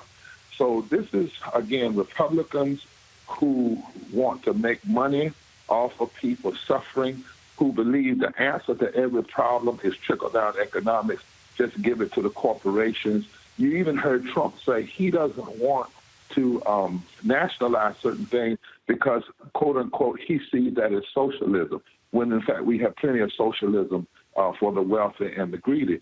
The other thing is McConnell, if you look at 2 million poor people in Kentucky, and he isn't even looking out for them because all he's concerned about is the corporate donors. That's all he's concerned about. And then the third thing, Roland, what I'm concerned about is, now if McConnell was up there arguing to get more judges that were against a woman's right to choose, you'd have all these white evangelicals and religious folks just jumping and supporting it if he was talking about being against gay people. But when he's talking literally about passing a bill that's going to hurt poor and working poor people and not really protect us and not strengthen health care, you don't hear anything from them. Not one word. What he is doing is a scandalous and sinful use of political power. It is abhorrent to see what it's doing. It's abhorrent to see what Trump is doing, and the fact that one good thing about it, there is a good thing, is that we are seeing in living time that anybody who just says Trump, Trump, Trump doesn't understand the depth of this craziness. McConnell, in some ways, is worse than Trump and more powerful than Trump because the legislation has to come through him. And just getting rid of Trump is not going to be enough for this democracy. It's going to have to be a total reset. When you look at what the Senate, I listened to some debate earlier, and Susan Collins was railing against Democrats, and John Kennedy, and all of them were just railing against him. What, for you, what should this bill look like? Should it be first, let's deal with the workers, or when you hear Trump say, "Oh no, we got to help the airlines and the cruise lines, and we got to help Boeing," and I didn't hear him say we got to help the employees of Boeing. It was like, nah, we got to help Boeing. Nope, and that's the point. They want to give more money to the same people that took the other tax cut and basically bought their own stocks. That's their side. But now we have to understand, throughout history, there have been those who were cynical enough to make money off of people's hurt. There are a lot of people that made money during the Great Depression. When Roosevelt pushed the pass Social Security, there was some that said, don't put it with the agrarian culture and the domestic culture, left out 50% of white women and almost all black people. But you don't hear them saying, let's protect the nurses' aides and the nurses. And I'll tell you another group, let's protect the janitors who have to clean the soil piece. We're talking about people who are at risk. Let's protect the maids. Let's protect the sanitation workers. Let's make sure everybody has a living wage. Let's make sure, and not just for 3 months, but permanently. Let's make sure we make permanent paid sick leave and time off. You don't hear them arguing for those things. It's all about we have to do this $500 billion. Now, remember, that's $500 billion on top of already $1.5 trillion that they found overnight. And isn't it amazing, Roland, that when Bernie Sanders or Elizabeth Warren were talking about Medicaid for all, the whole argument by Democrats and Republicans is we don't have the money. We can't find the money.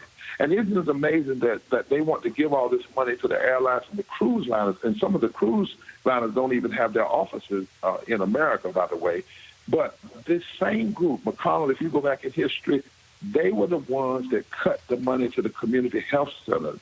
My daughter is a PhD in public health, and she said, Dad, it's not just that we don't have the money, we don't have the infrastructure because of all the ways in which extremists who call themselves Republicans cut community funds, cut hospital funds, block health care, and now we don't even have the infrastructure to deliver what the people need. So talk about this digital campaign with the Poor People's Campaign is launching. Well, we're launching a major digital campaign. We have what's called a moral response to poverty and pandemic, and we put it together with some leading thinkers. And what we should be doing both permanently, temporarily and permanently, is online now. You can pull it. We did it with moveon.org. We've had thousands of people to sign on, had 250,000 people the other night come on and go through it, and we've loosed them to call McConnell, call Schumer, call Pelosi. We believe it's having some impact, too, because now Pelosi is saying, well, we're going to write our own bill. We're turning people along digitally. And on June 20th, we now know we have to have a mass Poor People's Assembly and a national moral march on Washington. But we're going to learn from you, Roland. Instead of we can't do it, that they shut down D.C., no large gathering. So we're going to have the largest gathering online. We're going to have hundreds and hundreds of thousands of people online on June 20th, 2020, mobilizing towards that, putting the face of poor and low-wealth people. We're right now, we cannot wait, Roland, another 2 years to then come back and analyze this and show the inequity. So we're working with 2 think tanks, one out of Harvard, one out of UCLA, and one out of D.C., examining the inequities right now and challenging Democrats and Republicans. And in June, we're going to have a mass gathering to continue to push the agenda we were pushing before the crisis. Here's the last comment, because what we have to say is the crisis did not start for a lot of people in the end of February, March. We were losing 700 people a day from poverty before the pandemic already happened. 250,000 people a year, 140 million people poor and low wealth, before there was ever a germ. The pandemic has exposed the already existing fissures and crisis in our society. And so we're going totally digital for this mass, but we can't. Somebody said, why don't you postpone? We can't postpone.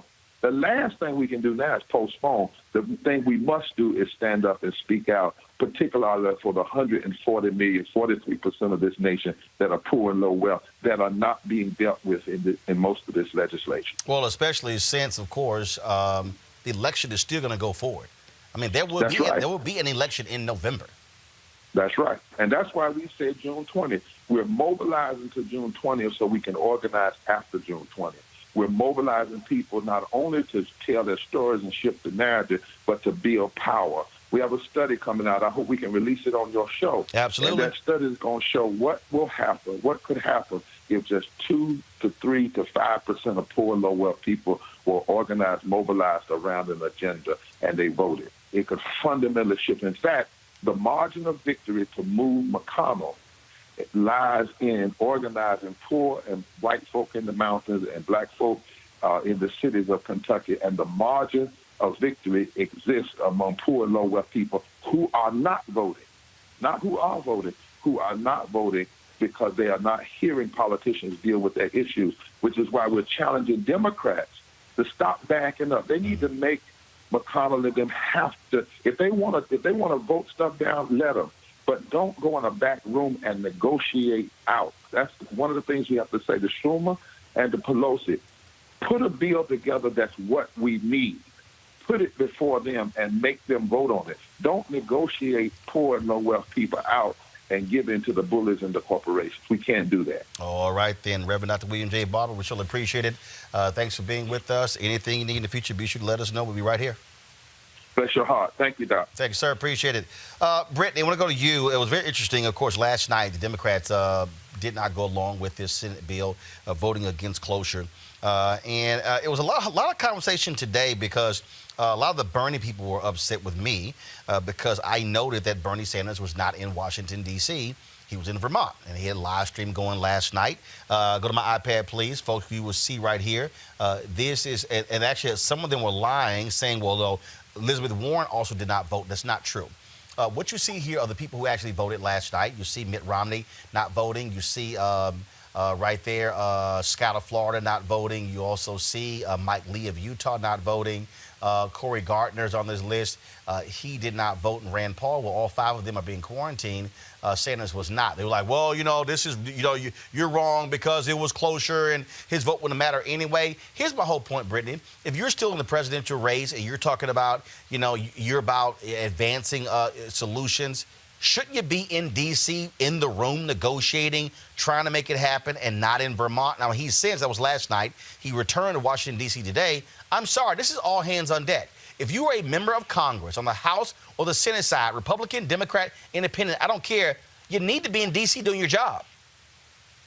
Yeah, it doesn't look good for Bernie. And, you know, I've been a longtime Bernie supporter. But, yeah, this doesn't look good. He needed to be there to vote. And it's not to say that I don't think he cares about the issues. I think that he, first and foremost, the majority of the policies that he's pushing forward, if they were the policies that were governing the nation, we would be in much better shape than under, you know, Donald Trump or even, I would argue, Joe Biden's leadership, because it wouldn't be business as usual.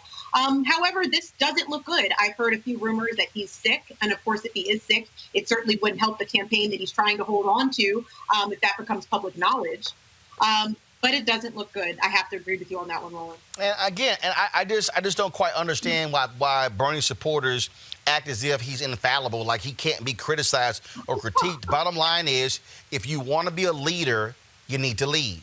And that is, you should be there talking to colleagues, trying to get them to be on your side as opposed to just staying where you are. Let me also go do this here. So there's been a lot of talk among Democrats that Joe Biden, what happened to Joe? What happened to Joe? Joe should be out there doing daily briefings. Okay, Joe Biden's campaign released this video last night. I want to talk about it. Guys, go to my iPad.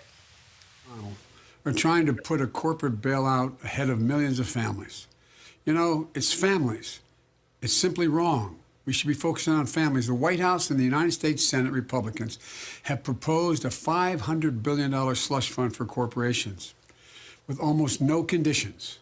And you don't have to tell Americans where it's going to go for months. You don't have to explain what you did with it. The Trump administration could allow money for stock buybacks, for executive pay. Republicans refuse to increase Social Security at the same time, to forgive student loans, to take the necessary steps to stop evictions, ensure food and nutrition for vulnerable families. Senator McConnell should immediately allow a bipartisan vote. Okay, so here's the deal. All the people, where's Joe? Where's Joe? He was gone for 4 or 5 days. Campaign said they were building this studio in his home to allow them to do these video updates. Here's the deal. And let me just go ahead and be clear. And I talked about this last night on social media. I'll say it right now, Brittany. Love to get your thoughts. What in the hell can Joe Biden actually say every day? Here's the reality. Joe Biden is the former vice president. He's not the current vice president. He's not a cabinet member. He's not a governor. He's not a county official. He's not a mayor. He can't move resources. All Joe Biden can do is do a daily briefing where he criticizes Donald Trump. That's all he can really do. Now, if I'm a Democrat, now, here's the piece. If you want a daily Democratic response, you're actually getting it. You've got Andrew Cuomo, who's the governor of New York. You've got Gavin Newsom, the governor of California. You've got Bill de Blasio, the mayor of New York. You've got J.B. Pritzker, who's the governor of Illinois. You've got the governor of Michigan. You've got the governor of Wisconsin. You've got governors of all these different states like this here. The issue is here. If I'm looking for Joe Biden to comment every day, I need him to say something that's new every day. What is he going to say every day? Wash your hands. Listen to your doctor. If you got a fever, drink some water. I mean, so the reality is it's limiting with what he can say, and pretty much folks are going to be tuning him out. I personally think that that's people who don't like Joe Biden, a lot of the Bernie Sanders people as well. Where's Joe? Where's Joe? Where's Joe? But he doesn't have any resources to move around. And so having Joe Biden do a daily response actually doesn't make sense. Yeah, I don't think we need to see a daily response from Joe Biden. I do agree with you there. I think, people do want to hear from Joe Biden because they feel as though this is potentially going to be, God willing, our next president. And they want to hear his plans. However, he did come out with a release and talk about what he would do if he was president, as did Bernie Sanders. Yeah, but his critics said, his critics said that was 5 days ago. But that's what it was. I have to say there isn't anything new to say at this point. Like you've said before, we're getting all the information we can on a day-to-day basis from our healthcare professionals and from our leaders on the topic. So, I think you're right. I think hearing anyone else who doesn't actually have the capacity to make a difference doesn't need to have a day-to-day briefing. Like you said, I think Governor Cuomo is doing an excellent job for the Democratic base, talking about his experience in New York specifically. And here's these foolish people okay, Mr. Sunrise, Roland's an excuse makers, nothing but a Biden shrill. Okay, but again, what the hell is Joe Biden going to say every day? Just tell me. Okay, Mr. Sunrise, I'm waiting. I'm waiting for your comment. I'm waiting for your comment on YouTube. Please type in, what is Joe Biden going to say every day? Who is still in the race and is actually in office? Bernie Sanders. Sanders should be talking every day. He's in the United States Senate. See, this is what is amazing to me when I sit here and again, the Bernie people don't want to sit here and they don't want anybody to criticize their guy. And look, I got the receipts. When Joe Biden is screwed up, I've said it. I've called him out. But I'm sorry. I don't know what in the hell Joe Biden can say every day that's going to be new and different other than, hey, whatever Trump says, I'm going to criticize him. Now, if that's what folks want, that's fine. But let me tell y'all who should be giving a daily update on the Democratic side. Nancy Pelosi, Steny Hoyer, Jim Clyburn, the Democratic leadership. It should be on the Senate side. Chuck Schumer, Elizabeth Warren. It should be Patty Murray. Should be the Democratic leadership. That's who should be doing it. And so the reality is, if you're the Democrats, you get to counter Trump every day by having your governors out there, people who are moving resources, making decisions. Joe Biden has absolutely no decision-making authority whatsoever on the federal, state, county, or city level. That's just my 2 cents. I just don't understand really what the folks are going to hear. So, hey, fine. Biden's going to drop a video every single day. People complain about it. They can say whatever. But I just don't see exactly what in the hell is going to be the case. All right, folks, let me go ahead and do this story here. The Supreme Court has ruled against Byron Allen in his case against Comcast, ruling that the lower court, the Ninth Court of Appeals, actually made the wrong interpretation and that they need to go back and reconsider. They said that Byron Allen has to actually prove that was his race was the reason why Comcast did not grant him access to their cable systems for his shows. Folks, this was not a split decision. This was a unanimous decision. Even the liberal justices actually agreed with the conservative justices. Now, Byron Allen did release a statement. We reached out to him to try to have him on our show, but he released a statement. This is a very bad day for our country. Unfortunately, the Supreme Court has rendered a ruling that is harmful to the civil rights of millions of Americans. We will continue our fight by going to Congress and the presidential candidates to revise the statute to overcome the decision by the United States Supreme Court, which significantly diminishes our civil rights. Comcast said they were pleased with the decision and would certainly restore certainty. They said, quote, the well-established, go to my iPad, please. The well-established framework that has protected civil rights for decades continues. The nation's civil rights laws have not changed with this ruling. They remain the same as before the case was filed. We now hope that on remand, the Ninth Circuit will agree that the district court properly applied that standard in dismissing Mr. Allen's case 3 separate times for failing to state any claim. And so the Supreme Court, again, unanimously rules against Byron Allen today in the Supreme Court. Any comment, Brittany? I'm torn here. I appreciate Byron for holding corporations responsible. I think that's one thing that we can absolutely applaud him for. Absolutely, it's unfortunate. Do we want to see another person of color who's getting what is due, essentially? Absolutely. But it's interesting to hear what their arguments are in terms of why, his programming wasn't getting on Comcast in the first place. And they're arguing that it was the quality of work that was being produced, which is interesting in and of itself. But I will say this. I applaud Byron Allen for drawing attention to major corporations and holding them responsible to Black ownership. Well, I'll tell you what, though, but it does, I think it also significantly hurts him in that it was unanimous. Not a single justice actually agreed with his side. It's very rare in cases dealing with race. You're going to find a unanimous Supreme Court decision. Even the liberal jurists did not buy Byron Allen's arguments. Yeah, I don't want to out any of my personal friends, but I have a couple of folks that work in the the Black History Department over at Comcast, and they have a couple of critiques for Mr. Allen in terms of his him being kind of the champion of civil rights and equality among Black folks. It seems a bit ill-timed and disingenuous. I don't know how true that is. I don't know Mr. Allen personally. But I do think it looks bad. It does look bad. Like you said, the entire Supreme Court has unanimously said, we're not with Mr. Allen on this one. Well, again, it goes back to the Ninth Circuit, so we'll certainly see what happens there. All right, folks, that is it for us. Let me see here. Are they still, are they still going on with the long-winded news conference at the White House? Let me see here. Because clearly Donald Trump, y'all, is desperate for all of the attention, and that's why they're having this long-winded news conference. They still yakking? Go back. Let's see what new lives we can go in the last 3 minutes of the show. Their highest rating is today. And now all of a sudden they have difficulty because they've been closed up. So you need something to keep them going. But that money is not going to be wasted money. That money is going to be seen, and we could multiply that number by many times coming back to the American public. That could be a phenomenal thing. But most importantly, it's going to keep these great engines of jobs and ingenuity going. Very important. Yeah, how about one or two more and we'll go. Go ahead, please. Thank you, sir. Are there things you regret in the way you handled the crisis so far? Are there words you regret? I don't think so.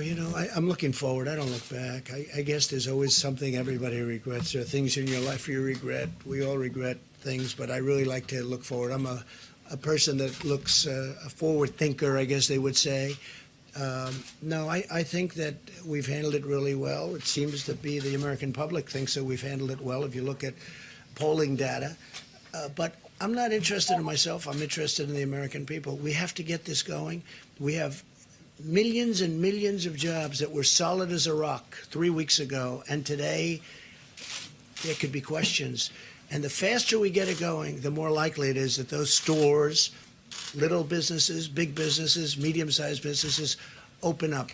And we'll get it going very fast. I really believe this is a pent-up demand. I think that as soon as we say, let's go, and it's going to be pretty soon. It's going to be pretty soon. It's going to be sooner than people would think. We're in a position to take care of our country, but at the same time to have the country really go up like a rocket ship economically, and that's great for jobs. It's great for everything else. Yeah. Please. Mr. President, I'd like to ask a question for a colleague who can't be in the room because of social distancing. For whom? A colleague who can't be in the room because of our social distancing about Florida. Yeah. He wanted me to ask, should Governor DeSantis have closed all of the beaches in his state? Well, that's really up to the governor. I mean, I think that, first of all, he's a great governor. He's done an incredible job, Governor DeSantis of Florida.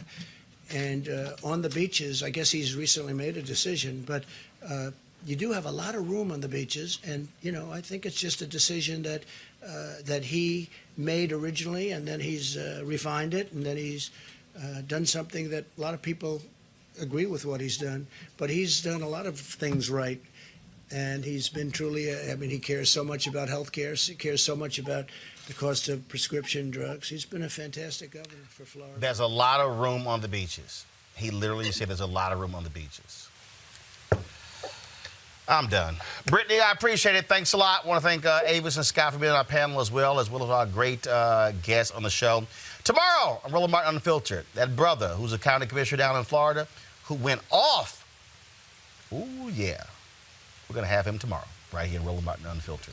Folks, support what we do by going to RolandMartinUnfiltered.com. Join our Bring the Funk fan club. You can use Cash App. It's $RM Unfiltered. You can use our PayPal.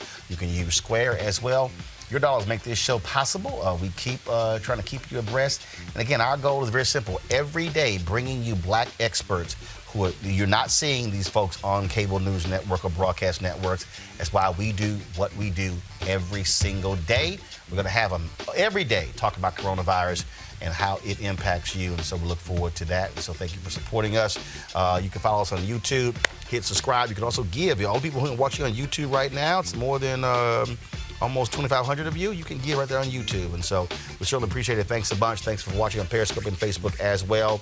Don't forget, folks, to restream the show. You can see this when we're done. Also watch the restream as well. So I'll see you guys tomorrow right here. Same time, same place. Holla!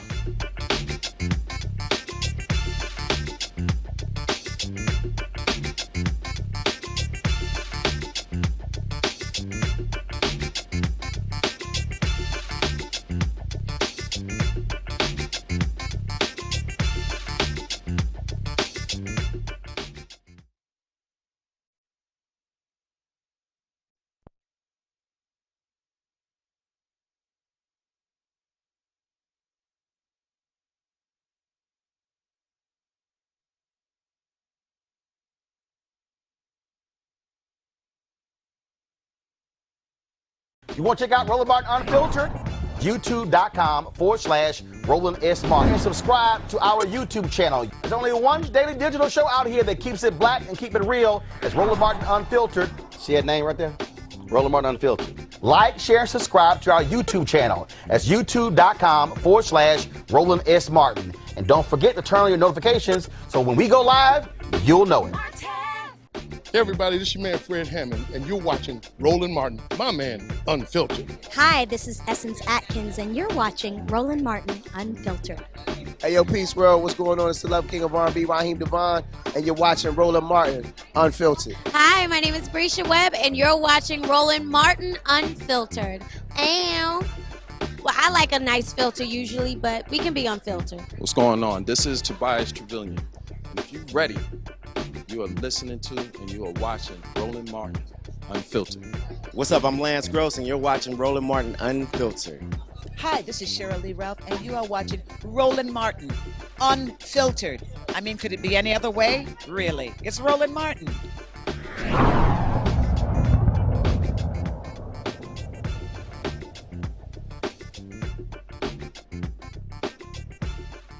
You want to support Roland Martin Unfiltered? Be sure to join our Bring the Funk fan club. Every dollar that you give to us supports our daily digital show. There's only one daily digital show out here that keeps it black and keep it real. As Roland Martin Unfiltered. Support the Roland Martin Unfiltered daily digital show by going to RolandMartinUnfiltered.com. Our goal is to get 20,000 of our fans contributing $50 each for the whole year. You can make this possible. RolandMartinUnfiltered.com. Hey fam, want to check out Roland Martin Unfiltered, the blackest show on all of digital, cable, and broadcast. Check out our audio podcast. There's only one daily digital show out here that keeps it black and keep it real. It's Roland Martin Unfiltered. Press play.